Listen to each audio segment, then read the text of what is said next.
Ya, assalamualaikum warahmatullahi wabarakatuh. Ketemu lagi sama saya, teman-teman mahasiswa sekalian, dalam mata kuliah metodologi penelitian.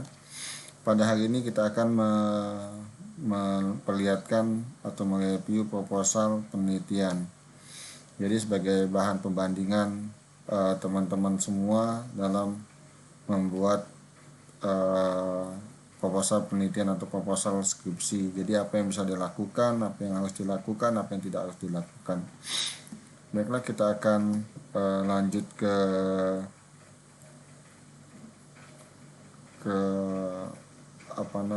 ke display. Ya, sini akan saya matikan presentasinya dulu, terus kita akan ke display, ke chapter, terus saya akan ke word-nya.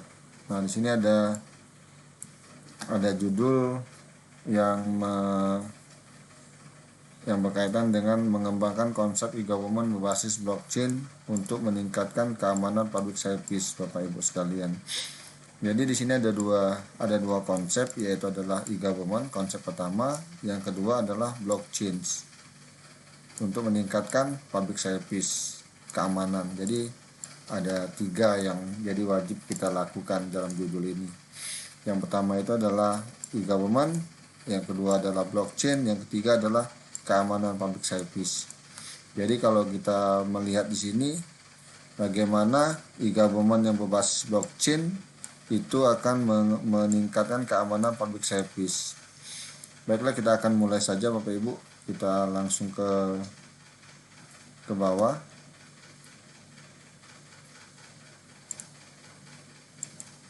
Langsung ke bawah Bapak Ibu. Ya. Jadi di halaman pertama itu tentang pendahuluan. Pendahuluan ini adalah tentang paragraf pertama tentang perkembangan teknologi. Ya, sudah jelas ini adalah perkembangan teknologi Bapak Ibu sekalian.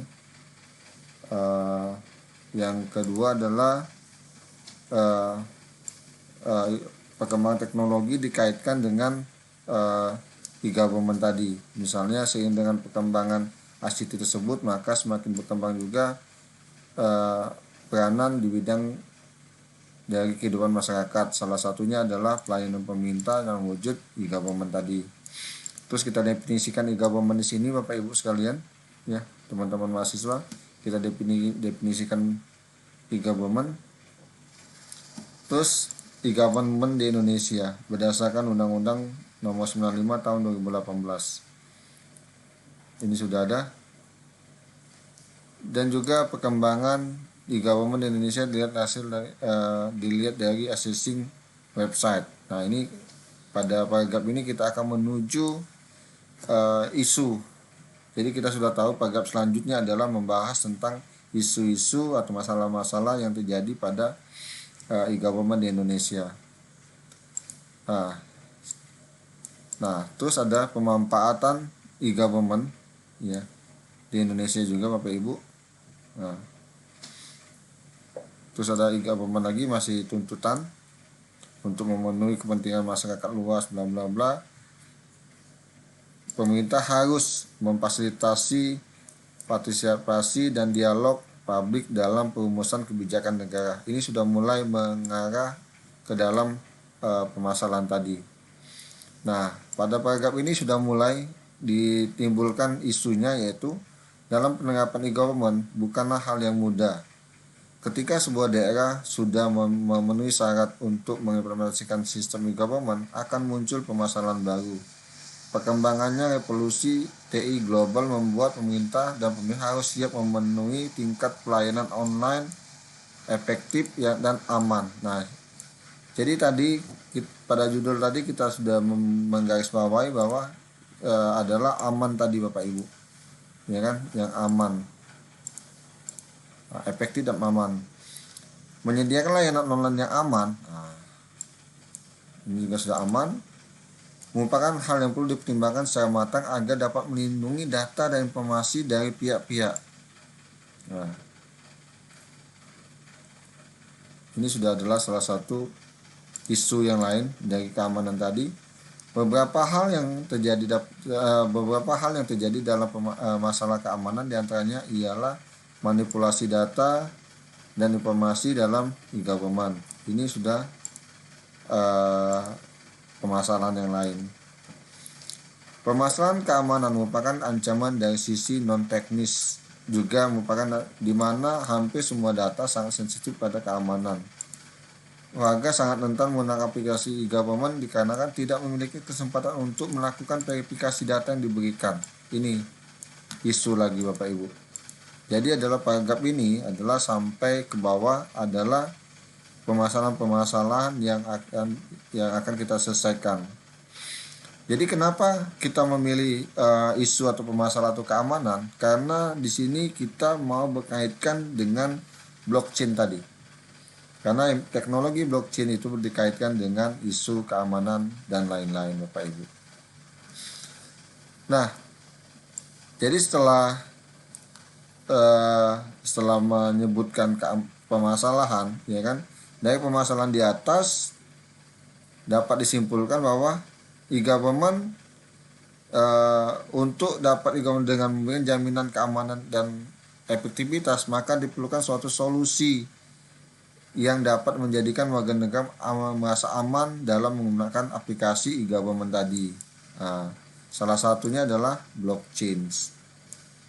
Ini adalah jadi ke Bapak Ibu, kalau Bapak Ibu dari paragraf pertama, teman-teman mahasiswa dari paragraf pertama sampai paragraf yang kesekian ini akan dilihat ada alurnya, ada flow-nya.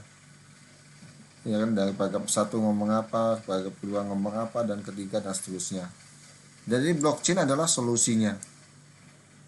Kita memasukkan definisi blockchain, mungkin verifikasi blockchain di sini, dan hubungan ya secara ringkas brief review antara blockchain dan pemerintah atau e-government tadi atau pelayanan public service tadi. Ini ya bisa ditambahkan, atau tidak dalam proposal penelitian, atau juga nanti ini bisa diletakkan di dalam bab 2 ataupun studi pustaka. Yang ini juga bisa diletakkan, kalau seperti ini Bapak Ibu, kita bisa letakkan di dalam bab 2 tinjauan pustaka. Nah, baru ada kalimat penutup Bapak Ibu.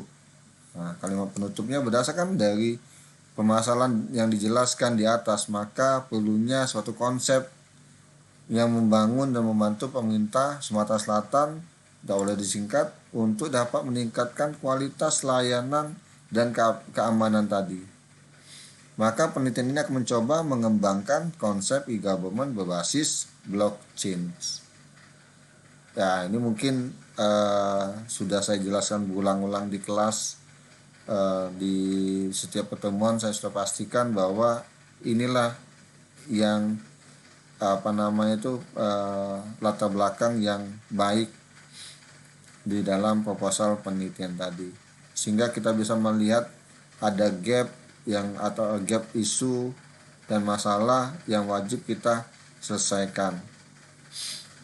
Nah, saya akan loncat ke bab 2 Bapak Ibu di proposal ini. Jadi pada bab 2 kajian pustaka, kita akan mencari kita mendefinisikan dulu e-government, yaitu di e-government di Indonesia ataupun e-government khusus sesuai dengan studi kasus kita di Provinsi Sumatera Selatan. Ya, kita bisa menyatakan misalnya implementasi e-government sudah bersifat baik, misalnya tingkat kebijakan 1,83, kelembagaan 1,90 berdasarkan penelitian sebelumnya. Terus juga kita menyebutkan implementasi di seluruh provinsi Indonesia sudah berapa persen, jadi membandingkan di government yang ada di Indonesia dan informasi di Sumsel dan di negara lain. Nah, bahwa kita lebih spesifik tadi di Sumatera Selatan, ya kan, bahwa kita berdasarkan penelitian terdahulu juga, ya misalnya ada parameter dari ranking di Sumatera Selatan, kita bisa melihat berdasarkan website ini, ya kan. Selanjutnya juga kita menyebutkan juga ada penelitian sebelumnya yang menyebutkan masih banyak masalah dalam implementasi e-government di Sumsel dan masyarakat belum merasakan manfaatnya. Nah, ini berdasarkan dari penelitian sebelumnya. Ini yang timbul masalah-masalah yang timbul dalam e-government tadi.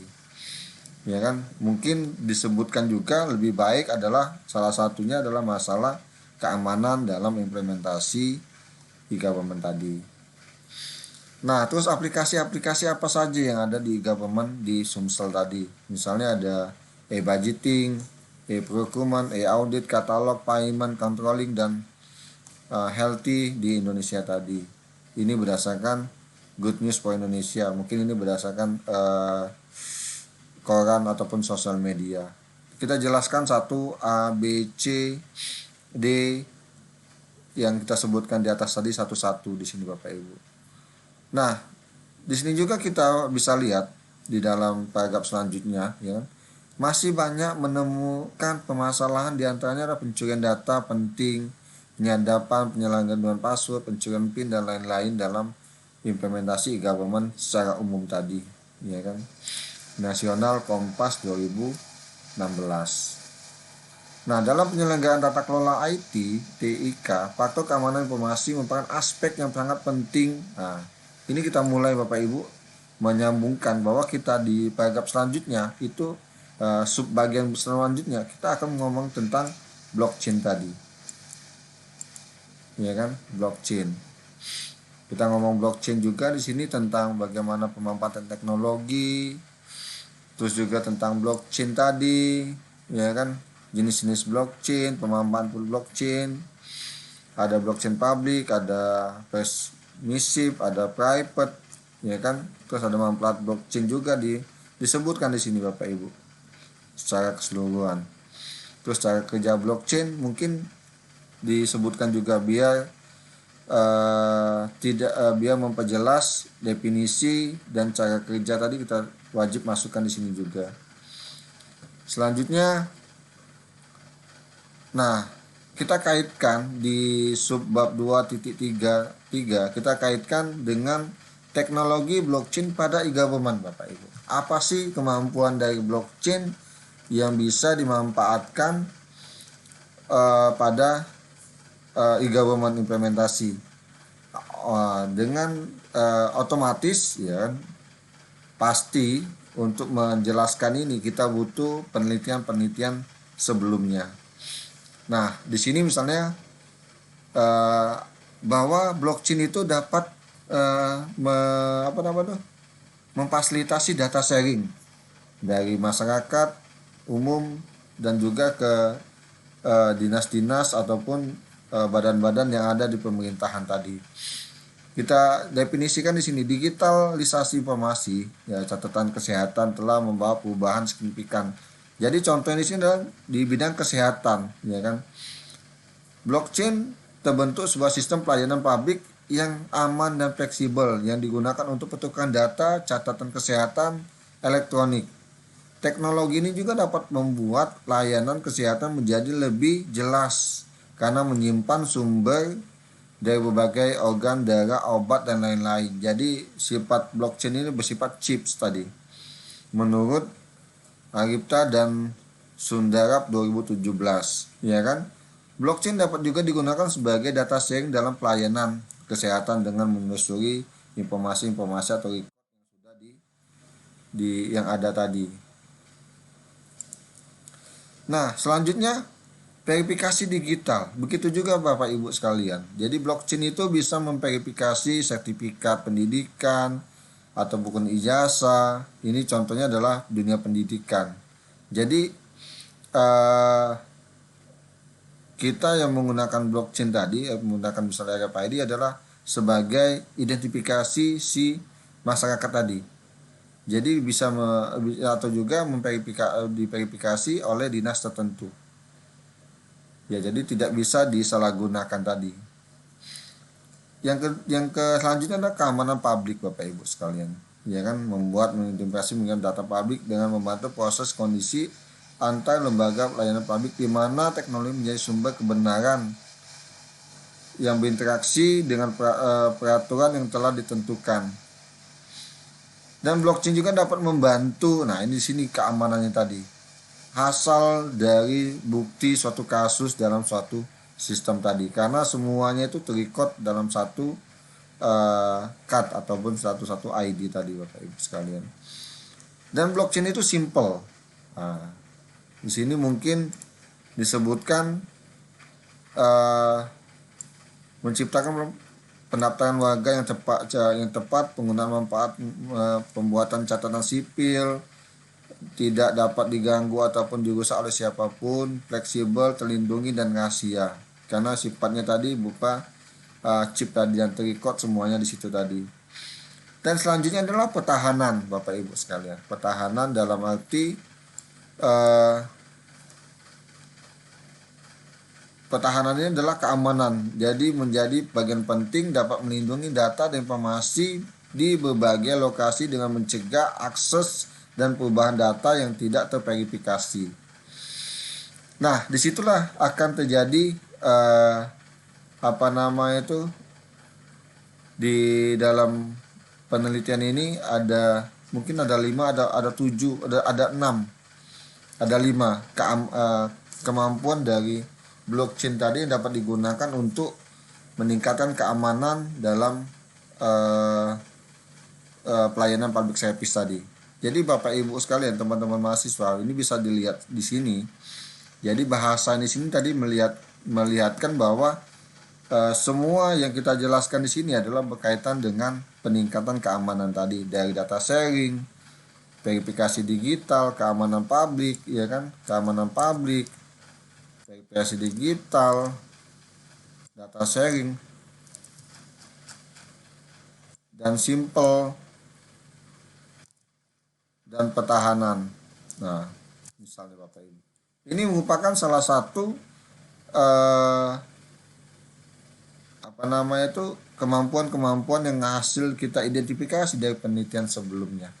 Nah, kelemahan di sini dalam proposal ini, saya menyarankan Bapak Ibu sekalian, mungkin untuk adik-adik S1.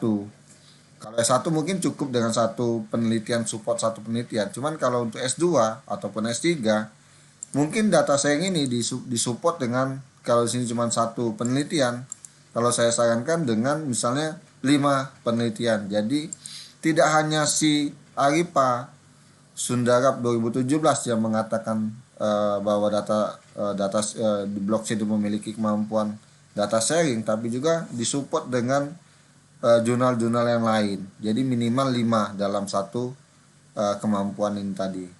Jadi data sharing itu ada 5 penelitian, verifikasi digital ada 5 penelitian, terus ada keamanan publik ada 5 jurnal, disupport dengan 5 jurnal dan penelitian sebelumnya, simple juga, pertahanan juga. Nah, jadi setelah kita merangkum, jadi kita bisa bikin konsepnya Bapak Ibu sekalian. Mungkin konsepnya konsep yang sederhana, mungkin bahwa kita gambar saja di sini. Kita gambar mana ini? Shape box. Oh, ini. Ya, mungkin bukan shape box. Kita gunakan text box aja. Nah, misalnya. Nah, text box kita gambar sini. Oh, bukan, nggak bisa. Kita bawa sini, Pak. Nah, jadi kita text box.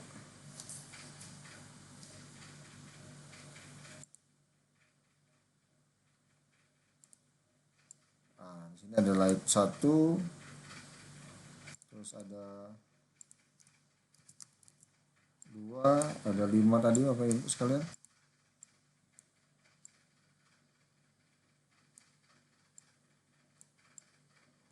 Ini adalah e-government berbasis blockchain.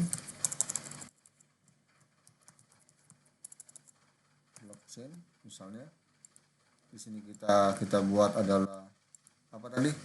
Data sharing,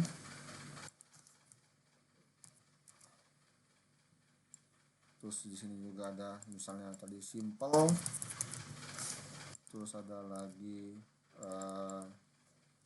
pertahanan,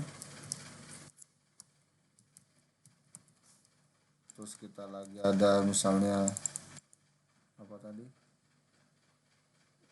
simple public. Nah,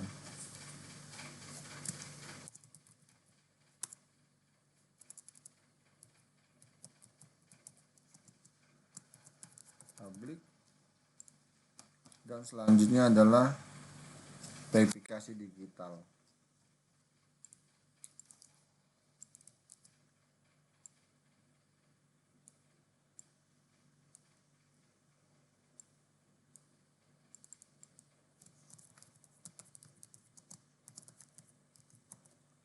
Nah, inilah yang suatu konsep atau model dari pengembangan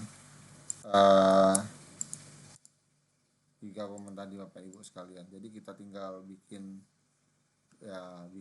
insert, mungkin apa namanya itu, panah, simbol, bukan mana panah tadi,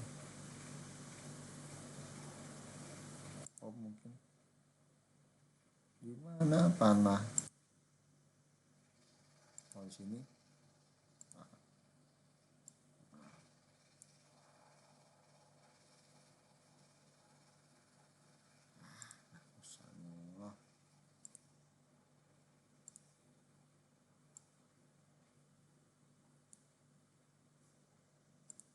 Aduh, sikok lagi.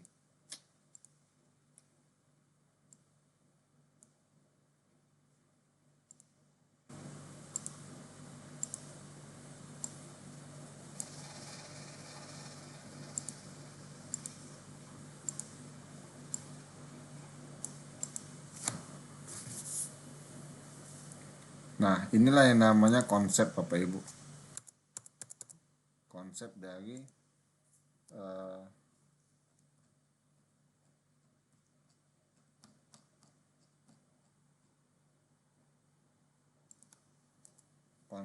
e-government yang berbasis ya kita tambahin berbasis blockchain. Kita tambahin aja cuma skip lagi misalnya untuk lebih bagus. Sedikit back, aduh gampangnya. Nah, jadi ini adalah konsep dari penelitian e-government berbasis blockchain untuk meningkatkan keamanan pelayanan publik tadi. Jadi kita sudah jelas Bapak Ibu, teman-teman mahasiswa, bahwa bagaimana, pertanyaan bagaimana sih e-government berbasis blockchain itu bisa meningkatkan keamanan publik? Oh, simple. Ada data sharing, verifikasi digital, keamanan publik, dan pertahanan. Nah, ini yang jadi konsep kita Bapak Ibu dalam menjadikan atau menjadi alat ukur ataupun model dalam mengembangkan penelitian-penelitian yang akan datang tadi. Nah, mungkin itu saja dulu penjelasan dari saya, teman-teman mahasiswa. Mungkin sangat membantu untuk menyelesaikan proposal penelitiannya. Sampai jumpa. Ya, sampai jumpa. Mungkin nanti ada video-video yang lain yang bisa kita jelaskan, yang saya bisa bantu dalam menyelesaikan penelitian-penelitian mahasiswa khusus yang tadi. Terima kasih sekali lagi telah menonton. Wassalamualaikum warahmatullahi wabarakatuh.